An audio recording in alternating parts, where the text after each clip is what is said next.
You see someone across the room. Something happens, not dramatically, just a quiet shift in attention. Your eyes return to them without deciding to. And before you have thought about any of it consciously, something has already begun. That feeling is not random. It is not magic.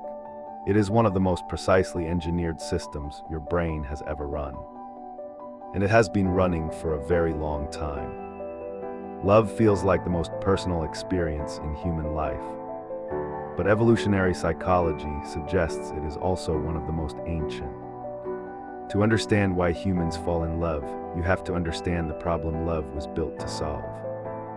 For most of human evolutionary history, raising a child was not something one person could do alone. It required sustained cooperation between two people. Protection, food, shelter, defense, care. All of it continuously for years.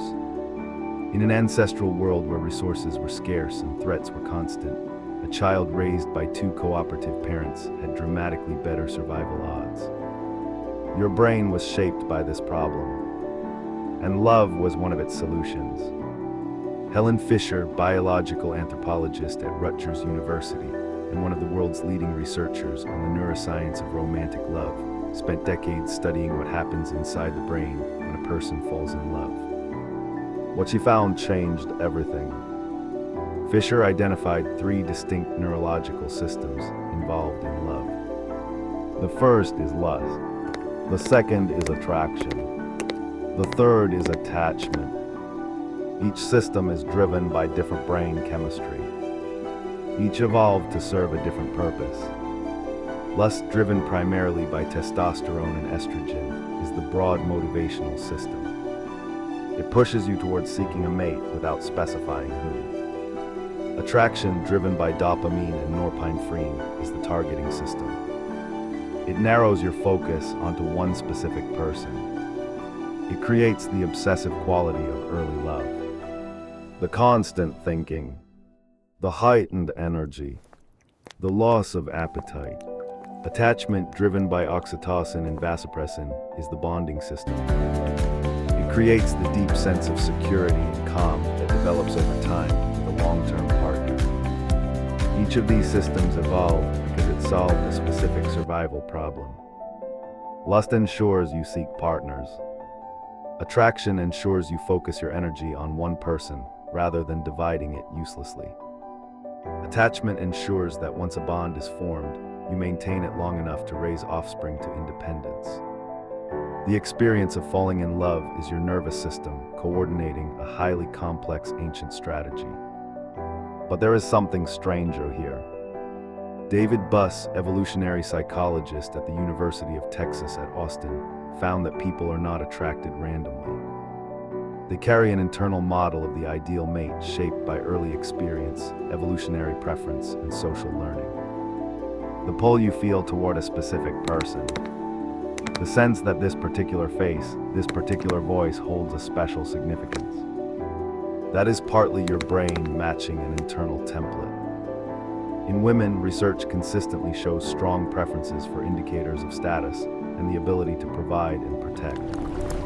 In men, research consistently shows strong preferences for indicators of health and vitality. These are not conscious calculations. They are biological signals processed beneath the level of awareness. The experience of instant attraction is your brain's rapid assessment of evolutionary signals, translated into an emotion. But here is where the story gets more human. Robert Sapolsky at Stanford University points out something important. Humans form pair bonds at rates and with a depth that go far beyond what pure reproductive logic requires. People grieve partners for years. People remain loyal to partners who can no longer contribute to reproduction. People sacrifice their own well-being for a partner. The attachment system created something that expanded beyond its original purpose. It created love as an experience in itself. Not merely a mechanism for raising children, but a fundamental orientation toward another person. Now imagine standing near a fire 50,000 years ago. Resources are scarce. Threats are everywhere. And then there is a person. Someone who makes you feel, for reasons you cannot fully articulate, safer. More capable, more complete. Your brain, running its ancient attachment programming, begins to treat this person as essential, as part of what it means to be okay. That is not metaphor. The attachment system integrates another person into your sense of stability and safety. It treats the presence of your partner the way your brain treats food and warmth and sleep. And when that person is absent, something inside registers it not merely as sadness, but as a kind of emergency. This is why breakups feel the way they do. Your brain is not being dramatic. It is responding to the withdrawal of something it had come to treat as essential infrastructure. But here is the counterintuitive part.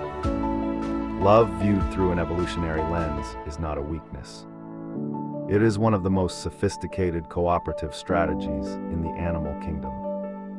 A system that allowed two unrelated individuals to function for years or decades as a single coordinated unit. The depth of your capacity to love another person is a measure of how completely your nervous system was designed for sustained cooperation. The pain of love lost is proportional to how completely that system was activated. So the next time love feels overwhelming or irrational or too much. The next time attachment feels more like necessity than choice. Remember what is actually happening inside you. Your brain is building a cooperative bond strong enough to survive years of scarcity, threat, and difficulty. It is integrating another person into its architecture. It is running a system that helped your ancestors do something your species could not have done alone. And in that moment across the room, when something shifted without deciding to, your ancient brain recognized something it had been looking for and began quietly to build.